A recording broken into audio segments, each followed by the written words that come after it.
Salut, c'est Marco de Tough for Phone. Aujourd'hui, vidéo de test du Zoppo ZP920. Le Zoppo ZP920, également appelé le Zoppo Magic, comme on le voit écrit sur la face avant de la boîte. Une boîte d'ailleurs que j'ai déjà eu l'occasion de vous présenter lors d'une vidéo de déballage. Aujourd'hui, on est bien sur la vidéo de test. C'est une vidéo de test qui va se découper en deux grandes parties très classiques chez Tough for Phone. Une première partie va porter sur le matériel et une deuxième partie va porter sur le logiciel et plus simplement le système d'exploitation et l'usage que l'on peut avoir du téléphone. Bon, ce sont les deux grandes parties très classiques chez Tough for Phone et bien sûr, à la fin, on aura la conclusion au cours de laquelle on se dira si oui ou non, eh bien, il faut acheter le ZP920. Un mobile qui d'ailleurs, je tiens à les remercier, m'a été fourni par TinyDeal, tinydeal.com, une boutique dont vous retrouverez le lien cliquable tout en haut de cette vidéo pendant toute sa diffusion. N'hésitez pas tout simplement à vous rendre sur tinydeal.com. Donc, un téléphone qui, au moment où je fais cette vidéo, mars 2015, est commercialisé entre 255 et 260 euros. En fonction du taux de conversion au moment où vous allez l'acheter, il y a des petites fluctuations, donc on se retrouve sur un téléphone qui vaut moins de 260 euros hors taxe, frais de livraison inclus. Voilà, donc ça c'était pour aussi resituer un petit peu ce mobile par son prix. Par son design, par ses performances, c'est clairement, et là je me permets aussi de l'indiquer, c'est clairement un mobile haut de gamme. Donc on est sur un téléphone qui est clairement un haut de gamme sur le marché chinois et qui forcément par le biais d'importation devient un téléphone, certes par le prix plutôt moyen de gamme dans l'hexagone, mais clairement haut de gamme par les performances et notamment le design. Mais ça, on va le revoir, on va le voir, on va le détailler tout au long de cette vidéo. Alors, première partie de la première partie, ça n'est ni plus ni moins, bien sûr, que le tour du propriétaire, le design. Et vous allez voir que ce téléphone, eh bien, il est bien conçu, bien pensé, assez beau, faut le dire, même plutôt beau, on peut le dire comme ça, et doté d'un niveau de finition très élevé. Alors, on va faire le petit tour du propriétaire, donc déjà je vais éteindre le téléphone. Alors sur le côté gauche du mobile, qu'est-ce qu'on retrouve? On retrouve une barre en aluminium. Alors c'est pas de l'aluminium, pardon, précision, c'est de l'acier inoxydable. C'est la marque elle-même qui précise ça en disant que c'est du stainless steel. Donc c'est bien de l'acier inox et pas de l'alu. Enfin bon, quoi qu'il en soit, ça reste du métal. On a exactement ce même style répété sur le côté droit du mobile. Alors ça présente un avantage quand même ce genre de choses, c'est que ça rigidifie énormément le téléphone. Alors mis à part le cache batterie qui a peut-être un petit peu d'enfoncement avant d'impacter la batterie, le téléphone en lui-même est très rigide. Et donc ça c'est un bon point. Voilà, donc il n'y a que le cache batterie finalement qui est souple en lui-même. Donc cette petite note de design, finalement, elle contribue aussi à rigidifier le téléphone, et ça, c'est un bon point. Alors le téléphone est ici proposé en version blanche. Il faut savoir qu'il existe aussi en version noire, et que la version blanche et la version noire sont proposées avec deux caches batterie à chaque fois. La version, on va dire, sobre, voilà, basique, où là, on est en total blanc. Il faut savoir que dans la boîte, CF, la vidéo de déballage, vous avez ce fameux cache batterie, mais cette fois-ci décliné avec une sorte de camouflage, d'effet camouflage, bon, effet feuilles, fleurs, plumes en fait, c'est plutôt des plumes, hein, plumes colorées. Donc je vous engage vraiment à regarder la vidéo de déballage parce que c'est assez difficile à décrire. Regardez la vidéo de déballage pour savoir à quoi ressemble le cache batterie supplémentaire. La version noire, c'est exactement le même coup, il y a un cache batterie assez fun, assez folklore, que je vous engage tout simplement à regarder sur la boutique de tinydeal.com. Voilà, donc il existe en deux versions téléphone, et ici vous avez donc la version blanche. Alors sur le côté gauche du mobile, qu'est-ce qu'on retrouve? Eh bien on retrouve ni plus ni moins que le bouton on-off, raccroché, décroché, donc voilà, c'est le bouton power tout simplement. Sur le dessus du mobile, on retrouve un jack 3.5, une entrée micro secondaire. Sur le côté droit du mobile, on retrouve le bouton de contrôle de volume plus-moins. Bonne note, les boutons sont bien placés, hein, il n'y a pas de jeu dans les boutons, hein, c'est bien placé, il n'y a pas de c'est pas de jeu intempestif, ce qui est relativement désagréable en général sur les mobiles qui sont un tout petit peu moins haut de gamme, hein, un peu plus cheap. On retrouve l'entrée micro primaire sur le dessous, le connecteur micro USB, une petite fente qui permet de retirer le cache batterie, ce que je vais faire d'ici quelques instants, le marquage Zoppo, la grille du haut-parleur, le capteur photo 13 mégapixels avec son flash LED. Voilà, donc ça c'est pour le petit tour du propriétaire. Sur sa face avant, on retrouve un écran de 5,2 pouces, recouvert d'un film protecteur collé de base à la sortie d'usine, donc ça c'est déjà une bonne note, vous n'aurez pas à coller le film protecteur, et comme vous le savez, le film protecteur quand il est collé en usine, en général c'est impeccable, donc je vous mets au défi d'arriver à coller aussi bien le film protecteur que les employés de l'usine Zoppo, hein. On retrouve l'écouteur sur le dessus, du capteur frontal 8 mégapixels capteur photo, on retrouve également ici donc 3 touches sensitives rétro-éclairées avec un petit effet intéressant, c'est l'effet breath, c'est-à-dire que en fait ça clignote, ça, vous voyez, ça émet une lumière, une sorte de respiration. Breath, ça veut dire respirer en anglais, donc ça émet cette petite lumière en effet respirant. Voilà, une sorte de respiration, de pulsation. Voilà, qu'est-ce que je peux vous montrer d'autre? Tiens, pour déverrouiller le téléphone, eh bien, on va le faire tout de suite comme ça. Hop, ça m'évitera d'oublier. Vous voyez, vous avez vu, un double tap permet de réveiller le téléphone, donc ça c'est déjà une bonne chose, mais on reviendra aussi sur cet aspect-là.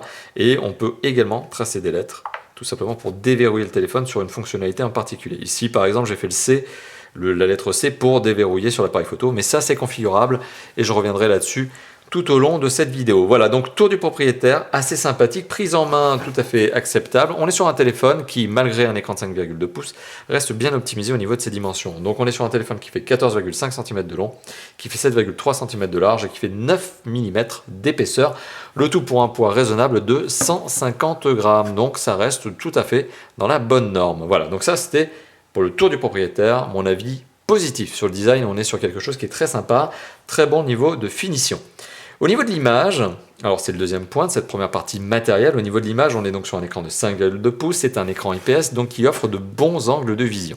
Voilà. Donc bon, là on le voit peut-être pas à la caméra parce qu'elle a du mal à capter l'image, mais voilà, on est sur un téléphone qui possède de bons angles de vision. 5,2 pouces IPS. À côté de ça, il y a une bonne luminosité, une bonne gestion des couleurs et du contraste, mais surtout ce qui est intéressant sur ce téléphone, c'est qu'il est doté d'un écran Full HD, donc 1080p, donc ça veut dire clairement une résolution de 1920 pixels par 1080 pixels, ce qui nous donne en densité de pixels 424 ppp, pixels par pouce.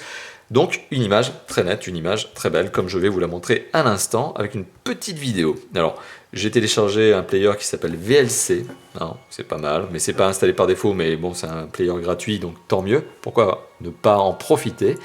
Ça me permet également de vous montrer la qualité d'image, vous voyez, c'est beau, c'est coloré, c'est contrasté. Voilà, et la qualité du son procuré par le haut-parleur.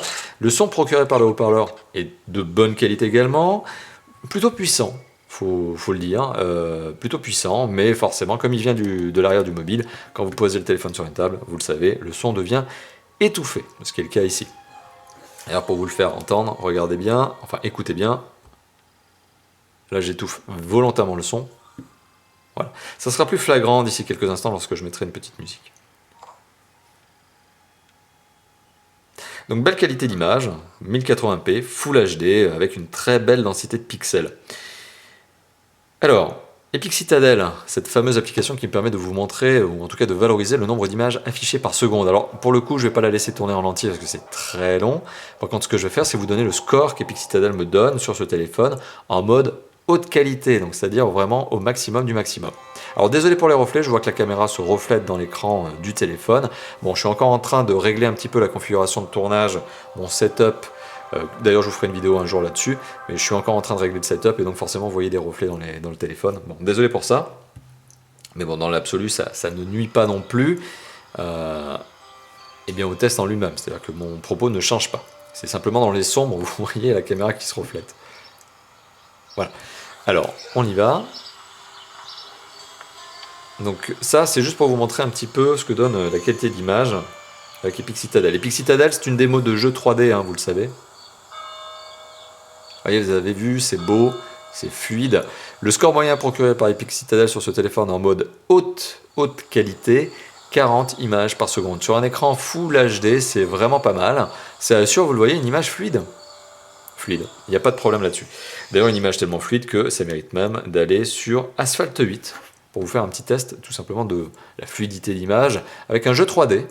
Un jeu 3D un petit peu gourmand tout de même, Asphalt 8 reste quand même une des références en jeu 3D gourmand sur les téléphones Android. Alors bien sûr il y a des modernes combats 4, 5, etc. Le 5 vient de sortir. Mais voilà, donc on est sur un jeu qui est gourmand en ressources graphiques et qui forcément sollicite le téléphone au max. Petite pub.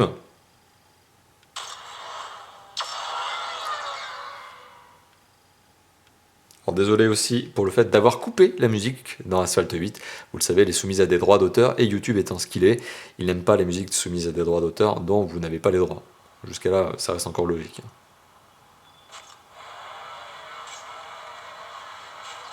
Alors vous allez constater que je suis un très très bon joueur d'Asphalt 8, encore plus sur cette map.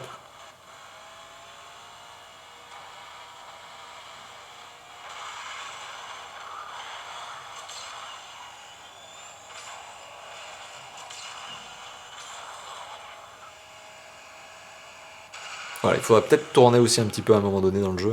Ce serait peut-être un peu mieux, dans un jeu de course c'est quand même pas mal. Bon, voilà. Exceptionnellement bon. Bon, il y a bien un accéléromètre, mais comme je suis une quiche, je vous l'avais dit, hein, je vous l'avais dit. Mais bon, voilà, fin de parenthèse, c'est fluide, le jeu marche très très bien. Asphalt 8, pareil, mode qualité graphique élevé, hein, je l'ai mis au maximum pour vraiment vous prouver ça pendant cette vidéo. Donc voilà, grosso modo, pour simplifier la chose, très très belle qualité d'image sur ce téléphone. C'est l'un de ses points forts avec le son. Le son qui, même si voilà, il n'y a pas de double haut-parleur et autres, est de bonne qualité par le biais du jack 3.5, l'écouteur et bien sûr par le biais du haut-parleur. Alors si on voulait faire un petit point sur le haut-parleur, vous allez comprendre que le son procuré par le haut-parleur est puissant. Il est bien là. Voilà, vous l'entendez bien, hein, je suis en train de l'étouffer volontairement. Voilà. Donc on est sur un son procuré de bonne qualité. Grésille pas trop, en fait, grésille pas quand on le pousse à fond dans le maximum du niveau, quoi. Donc on est sur un téléphone qui possède une bonne qualité de son également. Voilà, point supplémentaire, point positif. Alors au niveau des performances, je vous ai parlé des Citadel, hein, c'est-à-dire que je suis allé un petit peu vite sur cette partie performance, on va dire.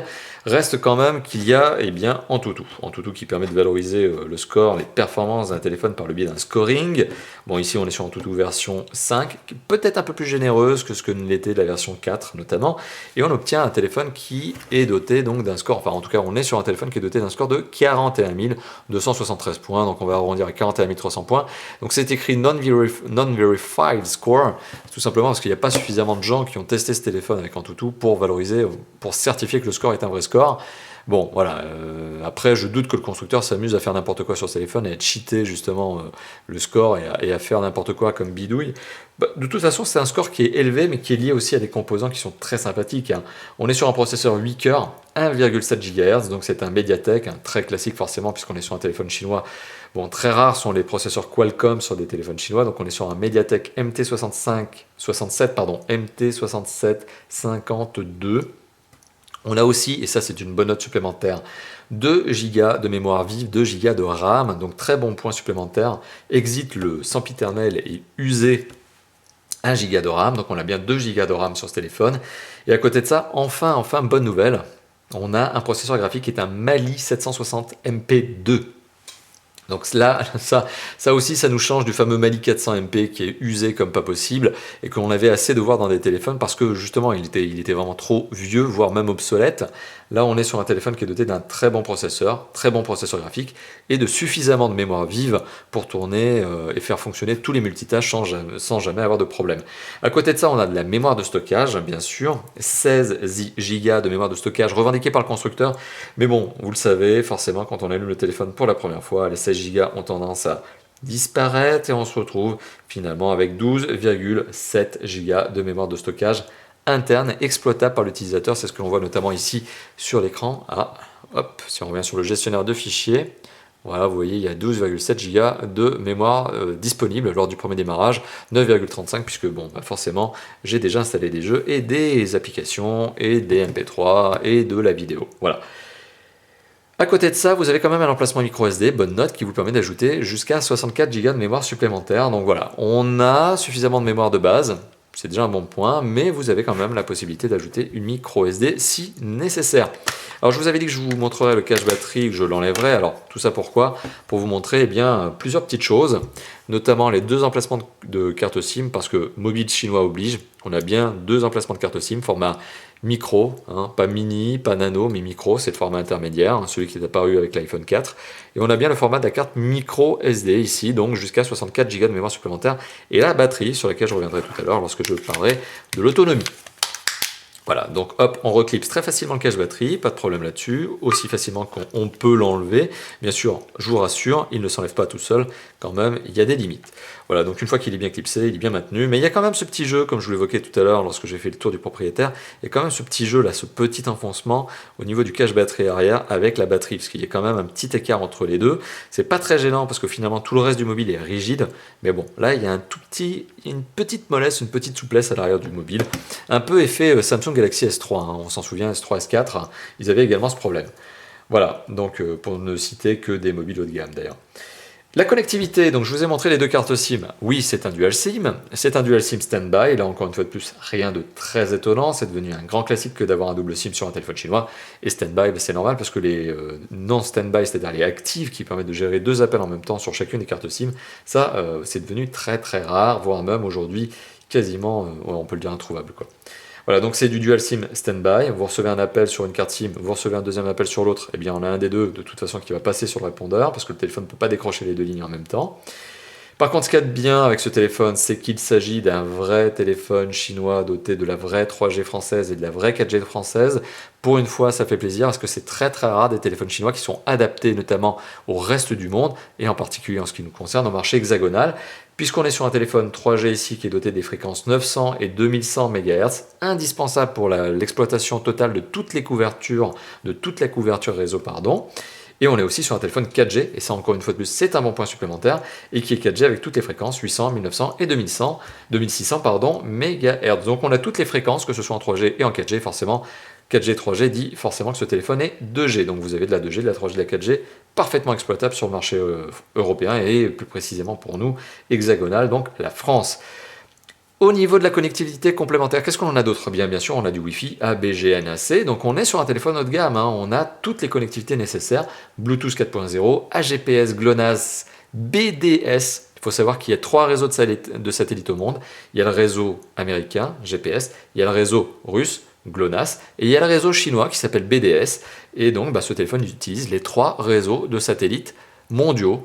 Alors peut-être qu'un jour l'Europe aura son propre réseau de satellites, hein, justement pour le GPS, on l'espère. Ça fera une 4e norme, mais voilà, bon, sachez effectivement que vous avez donc 3 systèmes de satellites mondiaux qui sont utilisés ici pour une meilleure précision de la localisation GPS, et ça marche très très bien. On a aussi du micro USB qui présente la particularité, donc micro USB que vous voyez en dessous, qui présente la particularité supplémentaire d'être USB OTG, un point de plus, micro SD jusqu'à 64 Go de mémoire, etc., etc., etc. Finalement, les deux seuls points faibles au niveau de la connectivité sur ce mobile sont l'absence de NFC, mais est-ce que la NFC c'est vraiment utilisé aujourd'hui? À vous de me le dire, mais personnellement, moi, je dois utiliser la NFC 2-3 fois par an sur mon mobile perso, donc c'est plutôt rare. Donc pour moi, le NFC est une norme qui n'a pas vraiment trouvé son utilisation. C'est un peu dommage, ça aurait pu être intéressant, mais pour le coup, il n'y en a pas d'utilisation, et donc forcément, ça ne manque pas vraiment, puisque les téléphones n'ont pas vraiment d'usage à ce niveau-là.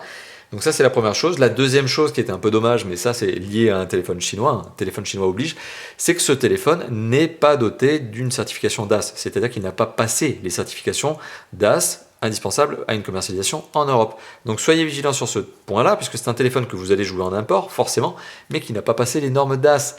Notez-le bien, notez-le bien. Donc impossible de savoir si ce téléphone émet peu ou beaucoup d'ondes. Vous le savez, je suis très vigilant sur cette notion-là, puisque à titre de consommateur, j'aime bien avoir des téléphones qui ont le minimum de DAS possible. Le DAS, qu'est-ce que c'est? Je le rappelle, c'est le débit d'absorption spécifique. Ça, c'est l'acronyme DAS, hein. C'est ce qui permet de valoriser la capacité qu'a un téléphone à émettre peu ou beaucoup d'ondes lorsqu'on utilise ce téléphone, donc en appel, et notamment en connexion 4G, 3G. Ce téléphone n'a pas passé le DAS, donc n'a pas passé les certifications, donc on n'en sait rien, on ne connaît pas son score. D'un autre côté, les composants qui sont installés en interne dans ce téléphone sont des composants qui sont ultra connus et ultra utilisés par de nombreux constructeurs qui, eux, ont passé les normes. Donc on a bon espoir, même si je ne peux pas le garantir, que ce téléphone soit bien évidemment en dessous des 2 watts par kilo, score à ne pas dépasser pour une commercialisation officielle en Europe. Mais pour le coup, vous le savez, vous l'avez compris, ce téléphone n'est pas commercialisé officiellement en Europe.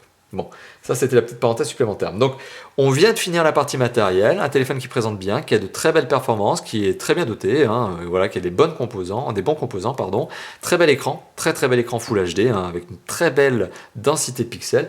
Il est donc temps de passer au système d'exploitation. Alors, le système d'exploitation, eh bien, on va tout simplement rentrer dans les paramètres du téléphone. Là, j'enlève les petites poussières.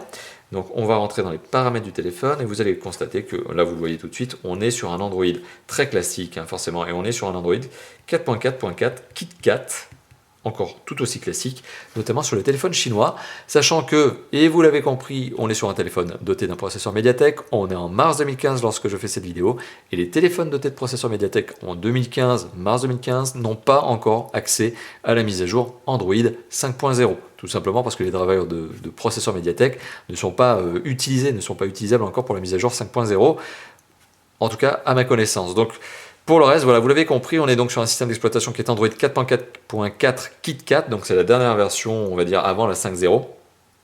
qui d'ailleurs est en train de passer à la 5.1. Il n'est pas garanti, je vous le dis honnêtement, il n'est pas garanti que le constructeur fasse la mise à jour en 5.0. D'ailleurs, j'ai même un sérieux doute, puisque tout simplement, de toute façon, on a déjà entendu de nombreux constructeurs chinois tenir des promesses, en tout cas faire des promesses, et justement ne pas les tenir sur la mise à jour des systèmes d'exploitation.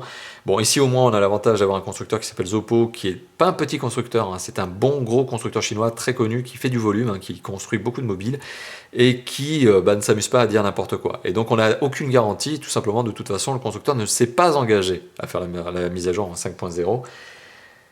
Voilà, donc c'est comme ça. Bon, probabilité de voir une version arriver en 5.0 très très faible. Quoi qu'il en soit, on est quand même sur un système d'exploitation qui marche très très bien, d'autant que donc Zoppo a mis en place une petite, très petite surcouche qui s'appelle la ZUI, donc c'est la Zoppo User Interface, donc ZUI, donc 100% Zoppo. Mais d'un autre côté, elle n'apporte pas grand-chose, hein, cette surcouche. Elle apporte principalement de l'habillage, donc du fond d'écran et bien du design d'icônes. Parce que au niveau fonctionnel, on n'a pas grand-chose. En tout cas, on n'a rien de véritablement nouveau. D'autant qu'on a déjà testé un certain nombre de téléphones chinois qui avaient un certain nombre de points sur lesquels je vais revenir, mais notamment les gesture sensing. Voilà, qui sont la détection de mouvement, et notamment, vous l'avez vu, le Smart Wake, qui permet de réveiller son téléphone avec un double tap sur l'écran, qui permet notamment de dessiner une lettre pour réveiller le téléphone. Par exemple, si je dessine le C, je peux réveiller un appareil photo. Si je dessine, hop, on va l'activer, le E, lorsque le téléphone est éteint, et bien je vais déclencher le navigateur. Voilà, vous l'avez vu. Et le geste a beau être peut-être pas forcément très précis de ma part, le téléphone comprend tout à fait ce qu'on lui demande.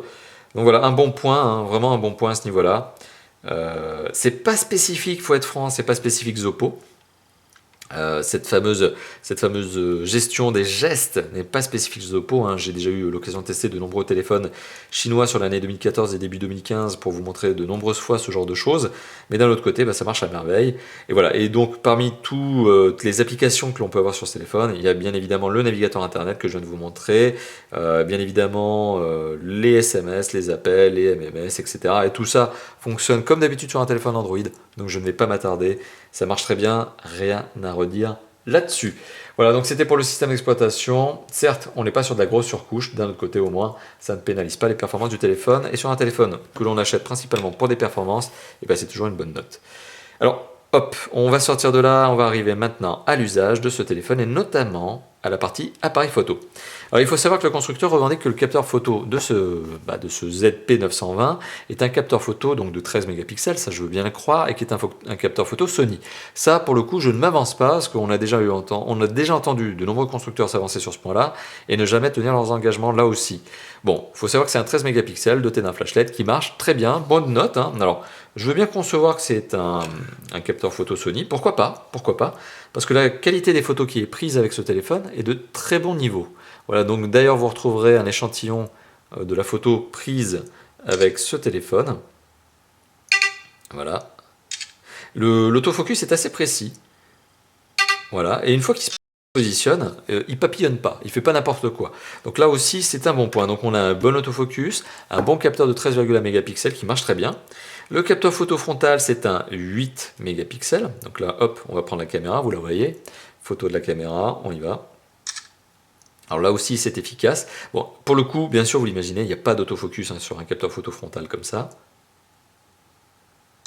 Voilà, donc ça prend les photos de manière efficace, pas d'autofocus, pas de flash LED sur ce capteur photo frontal, mais de quoi prendre quelques selfies sympathiques et de faire rigoler quelques potes en les mettant notamment sur Instagram ou sur Facebook, etc. Donc on va pas s'attarder sur le capteur photo frontal, il marche très bien, il n'y a pas lieu d'en dire plus. Par contre sur le capteur photo dorsal, assez surpris, et positivement surpris je vais vous dire, parce que je ne m'attendais pas à un résultat aussi bon, et donc on est sur un bon niveau. Au niveau de l'usage de ce téléphone, il y a aussi la batterie, l'autonomie. Alors je vous l'ai montré tout à l'heure, c'est une batterie de 2300 mAh, c'est un modèle spécifique Zoppo. Et 1 heure de vidéo avec ce téléphone consomme, alors si vous mettez la luminosité de l'écran à 50%, parce que finalement c'est l'écran qui bouffe énormément de batterie, il y a aussi bien sûr le processeur et le processeur graphique, mais ce qui mange énormément de batterie, c'est encore une fois de plus l'écran. Et si vous mettez la luminosité à fond comme je l'ai fait pour ce test, tout simplement pour compenser l'éclairage ambiant qui est celui de studio, hein, puisque j'ai 2 lampes photo, studio photo pour bien améliorer la qualité de vidéo, hein, justement. Donc je suis obligé de contraster, voilà, vous l'avez compris, avec une luminosité de l'écran à fond. Bon, donc ça bouffe énormément de batterie. Mais si vous mettez à 50% de son, 50% de luminosité de l'écran, voilà, et si vous faites tourner une vidéo, par exemple une vidéo YouTube ou une vidéo, un film, une heure de vidéo, ça consomme entre 20 et 25% de batterie. C'est pas exceptionnellement bon, faut être franc. C'est pas non plus mauvais, puisque la batterie fait 2300 mAh, c'est au-dessus du minimum syndical de 2000 mAh selon moi. Voilà, donc on n'est pas sur un truc, on n'est pas sur une débauche, hein, c'est 2300, c'est pas non plus 3000. On aurait préféré avoir une batterie un tout petit peu plus grosse, mais si la batterie avait été plus grosse, le téléphone aurait été lui aussi plus gros, et on sait que les constructeurs cherchent justement le téléphone le plus fin possible. Bon, et là encore, on est sur un téléphone qui fait 9 mm d'épaisseur, donc on n'est pas non plus sur de l'ultra fin, on n'est pas aux alentours de 6 mm, comme certains constructeurs arrivent à le faire en 2015. Voilà.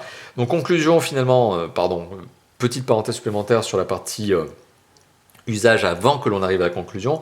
Vous l'avez compris, c'est un téléphone qui est bon à tout faire, que ce soit du surf mobile, que ce soit du MMS, du SMS, de l'appel téléphonique, que ce soit pour prendre des photos, jouer à des jeux 3D. Voilà, donc c'est un téléphone qui est bon à tout faire, il fait tout correctement, donc c'est un bon téléphone. Même pour les plus exigeants, il n'y a vraiment pas à se plaindre. Donc en termes de spec, comme le téléphone est bien doté, et bien forcément à côté, on n'a absolument aucun problème pour faire fonctionner toutes les grosses applications et tous les gros jeux 3D. Donc un téléphone qui répond finalement à tous les usages. On notera, et je le répète, l'absence de NFC, mais est-ce que l'usage du NFC est vraiment répandu aujourd'hui? Je vous l'ai dit plusieurs fois, selon moi, pas du tout. Voilà, donc pour moi, on est sur un téléphone qui remplit parfaitement son obligation de téléphone moderne, smartphone complet et polyvalent. Donc il est temps de passer à la conclusion et de vous dire ce que je pense de ce téléphone. Est-ce que c'est un téléphone que je vous recommande, oui ou non? Est-ce que c'est un bon téléphone, oui ou non? Alors, est-ce que c'est un bon téléphone? Clairement, oui, c'est un bon téléphone, beau design, bonne qualité de fabrication, bon niveau de finition, bel écran, belle performance, même très bonne performance, très bonne connectivité, système d'exploitation sympathique, même si la surcouche est vraiment très minimaliste. Voilà, donc on est sur un téléphone qui présente globalement un bilan extrêmement positif. Voilà, il faut être franc avec ce téléphone, il faut être franc avec vous. On est sur un téléphone qui est très sympathique. Voilà, franchement, très sympathique. Il n'y a pas de choses négatives à lui reprocher, si ce n'est le NFC, ça c'est à vous de voir, et l'absence de certification DAS. Forcément, on est sur un téléphone qui n'a pas passé le DAS. Pour tout le reste, en termes de spec, en termes de connectivité, voilà, vous l'avez compris, je ne vais pas m'éterniser là-dessus. On est sur un téléphone qui est vraiment très très bien doté et qui est proposé à un prix qui reste relativement accessible hors taxe. Soyons francs, ce téléphone est un téléphone qui vaut donc 260 € à peu près hors taxe. Si vous ajoutez les frais de TVA, vous en avez pour 20% supplémentaires de TVA, donc vous finissez au-dessus des 300 €. Voilà, c'est un petit budget, et à partir de ce budget, 300 €, c'est à vous de décider si vous voulez faire l'effort de l'importer, ce mobile, notamment par une boutique qui s'appelle tinydeal.com, je la cite de nouveau. Donc c'est à vous de décider si 300 € avec des belles specs comme ça nécessite, ça vous incite à passer par l'import, ou si pour 300 € finalement vous décidez de passer sur un téléphone un petit peu moins bien spéqué, faut le dire, mais disponible officiellement sur le marché hexagonal et qui aura passé le DAS. Finalement, c'est un peu le débat éternel quand on parle d'import, c'est est-ce que l'on a envie de faire ce petit effort supplémentaire qui consiste à acheter en Chine directement par le biais de boutiques spécialisées, à prendre le petit risque quand même du transport, de la garantie, voilà, parce que les téléphones ne sont garantis qu'1 an, pas 2 ans, contrairement à ce qui se passe en France. Donc il y a toujours ce petit risque. Donc est-ce que vous êtes prêt à assumer ce petit risque, à avoir un téléphone qui est vraiment très bien spéqué pour son prix, ou finalement est-ce que vous voulez vous abstenir de ce risque et opter pour un téléphone qui est quand même moins sympathique et que vous pourrez acheter officiellement sur le marché hexagonal à 300 €. Ça, c'est à vous de décider, mais moi, dans l'absolu, je trouve ce téléphone très sympathique et forcément, je vous l'avais bien compris, je me répète encore une fois de plus, je le recommande. Voilà, encore une fois de plus, merci à vous donc tout simplement d'avoir visionné cette vidéo notamment soit sur YouTube, soit sur notre propre site top-fort-phone.fr. D'ailleurs, n'hésitez pas à vous abonner à la chaîne, n'hésitez pas à liker, partager, commenter cette vidéo, ça nous fait toujours plaisir. Merci également à tinydeal.com, la boutique partenaire entre guillemets, puisque vous le savez, nous ne sommes pas maqués avec les boutiques chinoises, mais bon, j'insiste bien là-dessus. Donc bon, cette boutique a joué le jeu avec nous, elle a été fort sympathique, elle nous a laissé encore une fois de plus notre liberté d'expression, c'est ce qui nous fait plaisir, c'est d'ailleurs pour ça que l'on collabore encore avec tinydeal.com par rapport à d'autres boutiques qui elles n'ont pas voulu jouer le jeu avec nous et de manière honnête. Donc voilà, TinyDeal, on peut les féliciter là-dessus parce qu'ils nous laissent notre indépendance et notre liberté de rédaction, notre liberté de ton. Et bien voilà, c'est aussi positif et ça fait toujours plaisir. Et d'ailleurs, je le souligne parce que ça vaut la peine de le souligner, ça fait plaisir. Voilà, ça fait plaisir. Bon, allez, merci d'avoir visionné cette vidéo. N'hésitez pas à liker, partager, commenter, liker tout ce que vous voulez, hop. Et n'hésitez pas aussi à nous rejoindre. Donc sur le site, vous l'avez bien compris, sur la chaîne, vous l'avez bien compris, mais aussi sur le forum. le Facebook, notre page Facebook et notre Twitter. Voilà. Allez, à bientôt pour d'autres tests, d'autres présentations et d'autres déballages, comme toujours chez Top for Fun. Allez, à bientôt. Ciao, ciao.